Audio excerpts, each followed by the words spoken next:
दुनिया का सबसे ज़हीन आदमी हूँ मैं। आज तक कोई भी मेरे सवालों का जवाब नहीं दे सका। ऐसा कोई पैदा ही नहीं हुआ जो सवालों का जवाब दे सके। हाँ भाई, मेरे सवालों का जवाब दे सकते हो। अभी तक किसी ने मेरे सवालों का जवाब नहीं दिए। ऐसा कोई पैदा ही नहीं हुआ। भाई मुझे नहीं आता, जा मुझे छोड़, अपना काम करने दे। लगता है कोई पैदा ही नहीं हुआ। हाँ भाई, तू देगा मेरे सवालों के जवाब? भाई मैं तो तेरे सवालों के जवाब नहीं दे सकता, मगर हमारे गांव में एक बंदा है, वो तेरे सवालों के जवाब देगा। अच्छा, तो ऐसी बात है। चल फिर मुझे अपने साथ लेकर चल, मैं भी तो देखूं ऐसा कौन है जो मेरे सवालों के जवाब दे सकता है। चल आजा मेरे पीछे पीछे। मैं भी तो देखूं कौन है। आज तक किसी ने मेरे सवालों के जवाब नहीं दिए। ऐसा चलो इधर ही किधर बैठा होगा मुअज्जिज़ बंदा, वो देख सामने बैठा हुआ है। आजा। अस्सलाम वालेकुम। वालेकुम अस्सलाम। हाँ भाई देख ले, ये है वो बंदा जो तेरे सारे सवालों के जवाब दे सकता है। तो ये है वो बंदा। मेरे सवालों के जवाब है तो बहुत मुश्किल, लेकिन फिर भी एक बार देखते हैं क्या ये सवालों के जवाब दे सकता है।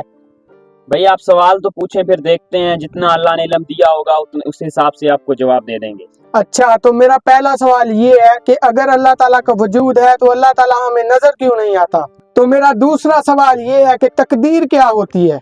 मेरा तीसरा और आखिरी सवाल ये है कि शैतान आग का बना है तो वो जाएगा भी जहन्नम में, तो जहन्नम की आग तो उसे कुछ करेगी ही नहीं। तो ये थे मेरे 3 सवाल। अगर तुम इन तीनों के जवाब दे देते हो तो मैं सारी उम्र तुम्हारी गुलामी करूंगा।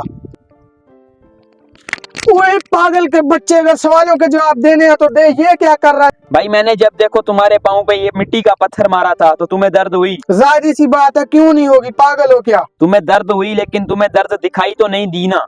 हाँ, दर्द हुई तो है लेकिन दिखाई नहीं दी। तो ये था तुम्हारे पहले सवाल का जवाब। तुम्हें दर्द दिखाई तो नहीं दी, लेकिन तुम्हें दर्द महसूस हुई थी। इसी तरह हमें खुदा सिर्फ नजर नहीं आता, लेकिन खुदा है सही, हमें सिर्फ महसूस करना चाहिए।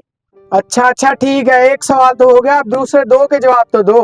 तो भाई तुम्हारा दूसरा सवाल ये था कि आखिर तकदीर क्या होती है। तुम 10 मिनट पहले पता नहीं कहाँ पे हो गए, अब 10 मिनट के बाद तुम यहाँ मेरे पास पहुंचे हो। तो मैंने तुम्हें वो मिट्टी का पत्थर भी मारा, तुम्हें तकलीफ हुई। अब पता नहीं तुम 10 मिनट बाद किधर हो गए, घर पहुंचोगे या नहीं पहुंचोगे। तो यही तकदीर होती है। तकदीर का कोई पता नहीं होता क्या होती है। अच्छा चलो ठीक है, दूसरे सवाल का जवाब भी हो गया, अब तीसरे सवाल का जवाब रहता है, वो तो बताओ। भाई ये देखो, ये किस चीज का बना हुआ है? जाहिर सी बात है मिट्टी का बना है, और किस चीज का बना होगा?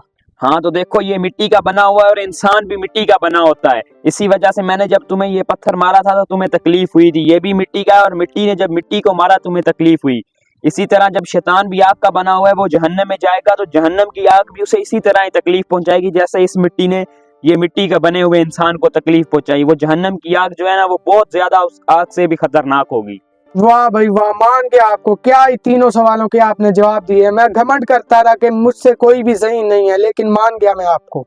तो अपनी बात के मुताबिक अब मैं आपकी सारी उम्र गुलामी करने के लिए तैयार। नहीं नहीं भाई, ऐसी बात नहीं होती। हर इंसान को अपने से कम नहीं समझना चाहिए। हर इंसान की अपनी फितरत है, अपना ज़हन होता है। इसी वजह से किसी को कम नहीं समझना चाहिए। अल्लाह तुम्हें खुश करे। ठीक है, जाओ अब।